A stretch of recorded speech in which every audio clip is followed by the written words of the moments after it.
आज 24 फरवरी 2026 की सारी खबरें, बड़ी खबरें दो। नमस्कार दोस्तों, स्वागत है आपकी तेज, सटीक और बुलंद आवाज वाली खबर रिपोर्ट में। आज की 10 ताजा खबरें लेकर आया हूं, एकदम सीधे और असरदार अंदाज में। तो वीडियो को लाइक, शेयर और सब्सक्राइब जरूर करें ताकि आपको हर नई अपडेट सबसे पहले मिले। नीचे जी के सवाल है, सही जवाब कमेंट में लिखिए। सटीक जवाब देने वालों में से चुनकर एक भाग्यशाली विजेता को छोटा सरप्राइज इनाम दिया जाएगा। जी के प्रश्न, भारत का सबसे बड़ा रेगिस्तान कौन सा है? ए Thar, B Ladakh, C थरास्टर, D Rann of Kutch. सही उत्तर वाले कमेंट में लिखें। अब शुरू करते हैं खबरें। पहली खबर, पूर्व सांसद का विवादित वीडियो वायरल, राजस्थान में राजनीति तेज। राजस्थान के टोंक से वायरल हुए एक वीडियो ने राजनीतिक माहौल गरमा दिया है। वीडियो में आरोप है कि एक पूर्व बीजेपी सांसद ने किसी जरूरतमंद महिला को कंबल दिया और बाद में पता चलने पर वह मुस्लिम होने पर कंबल वापस ले लिया। सोनिमॉन नाशंस वो ट्राइन्स नाशन साटर्स। इस घटना ने सोशल मीडिया पर तीखी प्रतिक्रिया और विरोध प्रदर्शन को जन्म दिया है। विपक्षी पार्टियां और नागरिक समाज ने मामले की निष्पक्ष जांच व सार्वजनिक माफी की मांग की है। प्रशासन ने वीडियो के स्रोत की पड़ताल शुरू कर दी है। बढ़ते हैं अगली खबर की तरफ।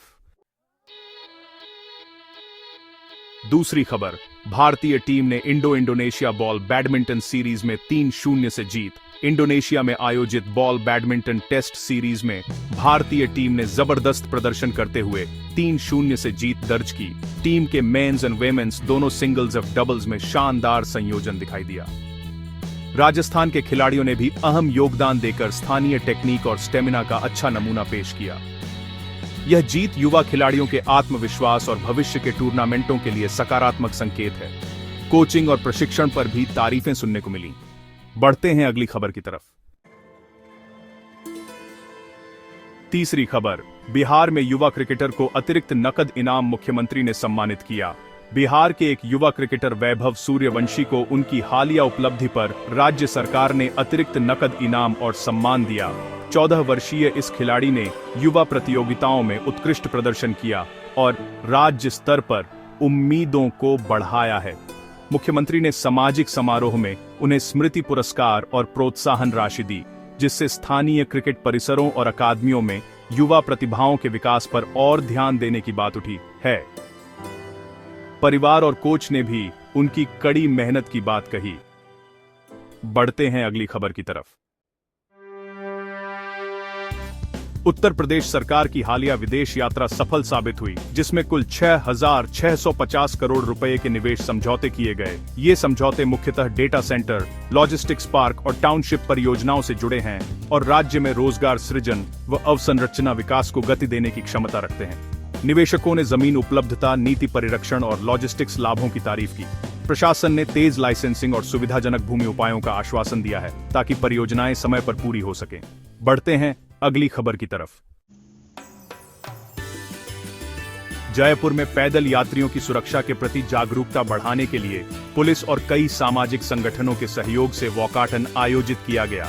इस आयोजन में स्कूली विद्यार्थी, वरिष्ठ नागरिक और स्थानीय नागरिक बड़ी संख्या में शामिल हुए और पैदल मार्गों की सुरक्षा, फुटपाथों की मरम्मत व यातायात नियमों के पालन की अपील की गई। आयोजकों ने कहा कि शहरी नियोजन में पैदल यात्रियों को प्राथमिकता देना जरूरी है और संबंधित अधिकारियों से त्वरित सुधार की मांग की गई है। बढ़ते हैं अगली खबर की तरफ। केंद्रीय कानून मंत्री और राज्य प्रशासन ने मिलकर साइबर अपराधों के प्रति व्यापक जन जागरूकता अभियान शुरू करने की वक्तव्यता पर जोर दिया है। अभियान में गांव शहर दोनों स्तरों पर डिजिटल सुरक्षा, फिशिंग स्कीम्स और ऑनलाइन फ्रॉड से बचने के उपाय बताए जाएंगे। विद्यालयों और कॉलेजों में वर्कशॉप की योजना है और साथ में साइबर पुलिस नोडल सेंटर को मजबूत करने के निर्देश दिए गए हैं। विशेषज्ञों का कहना है कि तकनीकी साक्षरता से ही नागरिक सुरक्षित रह सकेंगे। बढ़ते हैं अगली खबर की तरफ। मध्य प्रदेश में बिजली आपूर्ति लागत और शासन नीतियों के कारण बिजली दरों में लगभग 10% वृद्धि का प्रस्ताव सामने आया है। विद्युत उपभोक्ता समितियों और उपभोक्ता अधिकार समूहों ने संभावित बिल वृद्धि पर चिंता जताई है, खासकर घरेलू और लघु उद्योगों पर प्रभाव को लेकर। बिजली नियामक प्राधिकरण द्वारा प्रस्तावित नई दरों की सुनवाई में जनता की आपत्तियां सुनी जाएंगी। सरकार ने अल्प अवधि में राहत उपाय और लक्षित सब्सिडी पर भी विचार करने का संकेत दिया है। बढ़ते हैं अगली खबर की तरफ। बिहार में कानून व्यवस्था के हालात पर राजद ने तेज हमला किया है और राज्य सरकार से सवाल उठाए हैं कि जनता की सुरक्षा आखिर क्यों नहीं सुनिश्चित हो पा रही। विपक्षी दलों ने कुछ हालिया घटनाओं और अपराध दर को उद्धृत करते हुए वरिष्ठ अधिकारियों से जवाबदेही भी मांगी है। वहीं सरकार ने विपक्ष की आलोचना को राजनीति से प्रेरित करार देते हुए त्वरित जांच और सख्त कार्रवाई का आश्वासन दिया है। राजनीतिक विवाद से स्थिति चुनावी सरगर्मी की ओर भी बढ़ सकती है। तो चलिए बढ़ते हैं अगली खबर की तरफ। मेरठ में नमो भारत रैपिड रेल कॉरिडोर और मेरठ मेट्रो का उद्घाटन यात्री कनेक्टिविटी के लिहाज से एक बड़ा कदम माना जा रहा है। इस परियोजना से यात्रियों का दिल्ली और मेरठ के बीच सफर तेज, सुविधाजनक और कम खर्चीला होगा और साथ ही उद्योग व व्यापारिक गतिविधियों को भी लाभ मिलने की उम्मीद है। उद्घाटन समारोह में अधिकारियों ने कहा कि यह शहरों के समेकित विकास की दिशा में एक महत्वपूर्ण कार्य है और आसपास के क्षेत्रों में रियल एस्टेट पर भी असर दिखेगा। बढ़ते हैं अगली खबर की तरफ।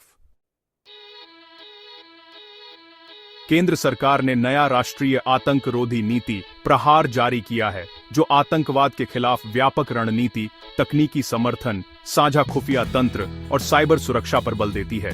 नीति में स्थानीय समुदायों की भागीदारी, सीमा पार निगरानी और आतंक फंडिंग पर सख्त नीतियां भी शामिल है। सरकार ने कहा कि इससे राष्ट्रव्यापी समन्वय और आपातकालीन प्रतिक्रिया क्षमता में वृद्धि होगी। विशेषज्ञों ने नीति की सकारात्मकता को सराहा है, लेकिन उसके तेज अमल की भी सिफारिश की है। चलिए बढ़ते हैं अगली खबर की तरफ।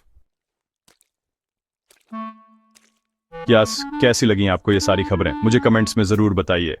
अगर वीडियो अच्छा लगा हो तो इसे लाइक कीजिए और अगर आपने चैनल को सब्सक्राइब नहीं किया है तो अभी सब्सक्राइब कीजिए। साथ ही घंटी के निशान को दबाना मत भूलिएगा ताकि आपको हमारी हर नई वीडियो का नोटिफिकेशन सबसे पहले मिले। मैं फिर मिलूंगा ऐसी ही अच्छी और खास खबरों के साथ। तब तक के लिए जय श्री राम, जय हिंद, वंदे मातरम।